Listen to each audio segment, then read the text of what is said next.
What's going on, my fellow runners? I hope you guys are having as much fun on Tau Ceti IV as I am. Honestly, I expected to hate this game. I bought it at the request of some of my friends who said they were going to be very sad if I didn't try it out. And my first impressions on the server slam were terrible because I only played for 20 minutes and then I stopped. And I didn't play it again until launch of the actual game. And honestly, I fell in love. You can probably see right here, I've got 480 hours time played since the release of this game. I'm season level 160. Gotten a bunch of skins, got most of my codex filled out, but the reason I wanted to make this little guide video is because this was my first experience with an extraction shooter.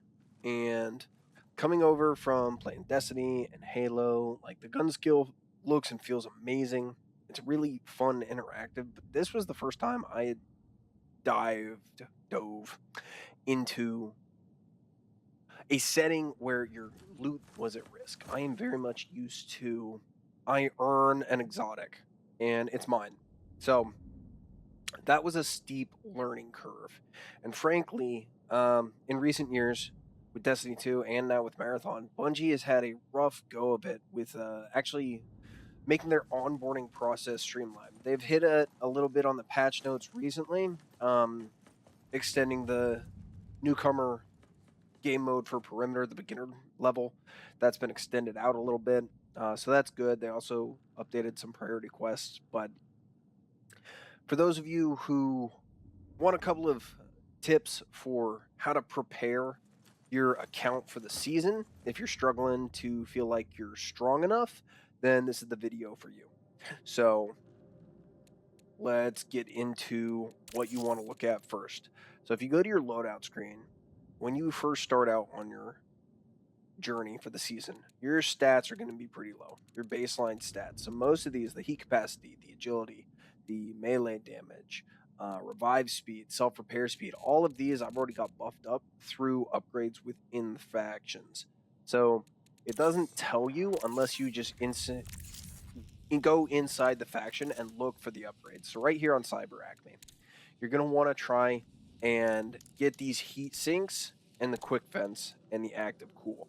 These, along with some other upgrades, are the primary things that you need to chase right when you're starting off. So like levels 1 to 20, maybe 25, your big focus should be vault space and baseline upgrades to all runner shells. So you've got some baseline upgrades right here with the heatsink.exe, quick vent, and the active cool. But over here on new caloric, you've got some other ones. So right here is the recovery.exe.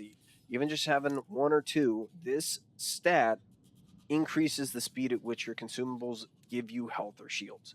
So getting a couple upgrades in this early really helps. Shielded is also a big one from new caloric. Being able to purchase green shields from the armory instead of having to exfil with them is huge. Also, they're rotating. You only get so many a day, but sometimes you get the reinforced ones, which take half damage instead of the normal protectors. They cost a little bit more credits, but they're almost as good as blue shields. And the reinforced only cost 900 versus the regulars cost 750. So let's go to the next baseline stat upgrades. So the TAD booster is really good. It's not one you have to prioritize right off the rip. And tracker is the same way. Once you get a little higher, go for that. But over here in Mida, this one right here in the middle, flexmatrix.exe. So getting 2 in this quickly, so getting your Mida rank up to 11, and then getting 2 points in here, that's going to make you be able to mantle over most of the fences and the walls in the game. If you're sprinting and jump, if you have the extra 40 agility from 2 of these upgrades, you'll be able to mantle most of the fences that you come across. Like in Dire Marsh, there's a couple that are a massive pain to jump over, especially if you like to play Triage, who has the lowest base agility in the game. So this is really big. Getting all 3 is phenomenal. You definitely want to strive for that, but if you can speed run just baseline upgrades, getting these first 2 is huge. Arachne. Arachne has some big upgrades off the rip that you're going to want to get. Getting 2 or 3 of the hardstrike.exe as fast as possible is going to be massive. So right there, that is melee damage. So the base melee damage changes depending on what shell you're running, okay? So Rook actually has the lowest, followed by Vandal, Recon, and Triage, I believe. Might have to go look at that. But Destroyer has the highest. Easy, so if you look here, Destroyer's melee damage is 65 with 3 upgrades. Vandals let's go. is correction. Destroyer's at 75. Vandals is at 65. Only trust who you Recon can trust. 65. Fear is an old Assassin 70. Pastor Triage should be 65. Yep. And then Nothing Thief is easy. is at Nothing 70. is free. So that's the difference in Let's the run. stat base. So you're either going to have 0, 5, 10, or 15 stat base for your melee damage.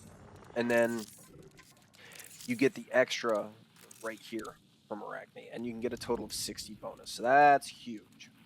You can also get Cutthroat. Finisher Siphon is nice. It's not absolutely necessary, but getting an extra point in there, you get more shields back when you finish an opponent. Reboot's huge too. Revive speed, getting those clutch revives off is massive. Sec Gen. On these, prioritizing getting the greens for everything just so that you can use them and try out the different runner shells is huge. However, if you're like me, I main Vandal. I went for the blue Vandal core upgrades to be able to purchase pretty quick. Not a requirement. If you're just going for raw stats, look for the Hard Strike. Look for the Flex Matrix. In New Cal, go for your recovery for your self-revive speed and grab your shielded. And then on Syac, you're going to like Heatsink, Quick Vent, and Active Cool. Expansion is also massive. Credit limit is huge too. Informant is also great because these are guaranteed ways to get credits within a run. Picking up those data cards, it doesn't go to your backpack, it goes straight to your money. So that's huge. So those are the upgrades through the factions that are going to do you the most good in the early levels. Vault upgrades, right here. Heat, more heat in general, faster recovery, quicker time to start recovery.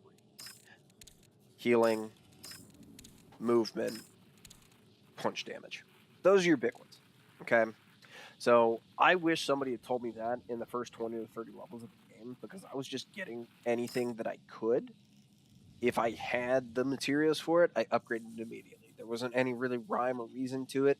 And I did kind of prioritize the heat sinks and the active cool and the quick vent, but other than that, I wasn't looking at anything else. And I was behind. Like, I died to knife fights so often because I don't think I upgraded this hard strike until like level 40, which is really, really awful. So that's going to be the upgrades that you're going to want to hit right off the rip. Now, in the salvage realm, right? We got all kinds of salvage. We got purples, we got golds, we got blues, greens, and whites. When I first started playing, I did not realize that these there's unstable diode, unstable lead, unstable gunmetal, unstable biomass, and unstable gel. Pick these up and extract with them. I'm really low right now. I spent a bunch of them on heals and bullets. So all of those 5 unstables, you can utilize those to barter for individual items. You can get shield charges for diodes. You can get patch kits for biomass, light ammo for gunmetal. Unstable gel gives you volt batteries, and heavy is for unstable lead. So those 5 white quality salvage materials always get you these 5 barters. And that covers all of your primary weapons, health, and shields. So that is huge. And I did not realize that at the start. So I was just selling these, literally selling them for like 10 credits a piece. That was terrible until I figured out that that's actually a great way to get health and ammo. But I wish I'd had somebody telling that to me. So that's huge. Now, with the new carry system, these Cyber Acme commendations, this is awesome because you can actually buy these. So this carry enhanced salvage crate right here will give you the white value salvage to use on these barters. And this carry deluxe salvage crate, it says it's going to give you standard enhanced deluxe or superior. Every time I've done it, I've primarily gotten enhanced. I don't think I've gotten a single deluxe or superior out of it, but I've only bought a few. So take that one with a grain of salt. But this one, 100%, snag it if you're running low on the barters for this. That's basically free ammo, free heals. That's awesome. So another thing that people need to be aware of, when you get a crappy sponsor kit for the day, it sucks. Today's sponsor kit for me is Arachne. Not terrible, but honestly not great. I've saved a couple of Mida sponsor kits just because I happen to have room after getting my butt kicked in Cryo Archive the last couple of days. So that's cool. However, if you don't like your sponsor kit, you want to be able to actually get some decent weapons. So one of the things that is amazing is unlocking this white variant of the Volt Precision Rifle through Traxxas. It only takes Rake 8. You can get it really early. You've got to get one of the SMG mod, one of the Precision Volt mods down here at the bottom, and then you can get this white variant of the V66 Lookout. A lot of people dislike the Lookout, but frankly, just like its baby brother, the V11 Punch, which is an absolute powerhouse. Why am I over there? This is where the punch is, right here. V11 Punch for 50 credits is the best close quarters bang for your buck weapon in the game. I mean, some people, including myself, really like the Volt Thrower just because you don't have to mentally aim with it. It just hip fires and shoots. It's great. But absolute best bang for your buck, V11 Punch for 50 credits, huge. Once you upgrade for the V66 Lookout, that only costs 1,200. Its baseline range is 88 meters. The next best thing after that is going to be something like the Long Shot, which costs 7,000 credits baseline. If you're trying to go into Perimeter Dire Marsh and you really hate your free kit, and you're just like, you know what, I'm going to grab a green backpack from Cyber Acme, I'm going to grab me a green shield right here from NewCal, because I've got the shielded upgrade. I need something for range because I'm going into Dire Marsh. I've got my punch, and that's good, and I can use that to kill some bots just to get going. But I don't want to get into a gunfight where somebody's, trying to snipe me from maintenance and I'm sitting at Algae Pond. Grab this. It's the same thing with the punch. It's cheap and it works. Doesn't come with a sight. You can pick those up in tool carts, get them on extract, toss a green one on there, buy it with other upgrades. But the point of this is it's cheap and it does the thing. It will shoot people from far away in the face and it will kill them. That's one of the things that's actually really cool about this game is when you're looking at weaponry, whether or not this is white or whether or not it's gold, these numbers don't change. Headshot damage is still going to be 46.8, and the baseline damage is going to be 26.0. And that's pretty cool. So the mods and attachments that go on your weapons are really quality of life versus damage increase. And I think that's pretty fun. So that's your budget options for close range and long range that I wish I had figured out sooner than I did. I did figure those out pretty early because a buddy of mine took pity on me. He was like, hey man, go buy the V66 Lookout. And I was like, that shitty thing? I guess I'll give it a try. Turns out it's pretty good for only 1,200 credits. So those are the primary things for getting yourself sustained in the early parts of the season. If you're struggling with anything else that you've got going on in the game and you're wanting to figure out where to do things or where to get things, I'll be making some more guides going on. But from somebody who honestly expected to hate the game and now I've sunk almost 500 hours into the game, those were some tips that I wish I had had in the first 3 days of playing Marathon. I'm having a lot of fun on this.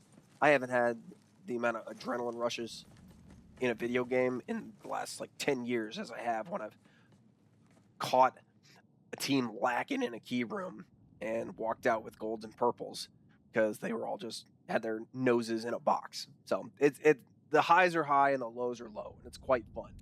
But the onboarding process is difficult. So those are some tips from me, just somebody who's sank way too much time into this game over the last 5 or 6 weeks. If there's anything else you guys want to know about or really want to see a guide, this was just kind of talking through the menus. I'd be happy to do some walkthrough stuff later on. Thanks for watching. I really appreciate it. Please give me a like and a subscribe. It helps a lot. I'm just having fun making videos, and anybody that sees this, it just makes my day. Thanks, guys.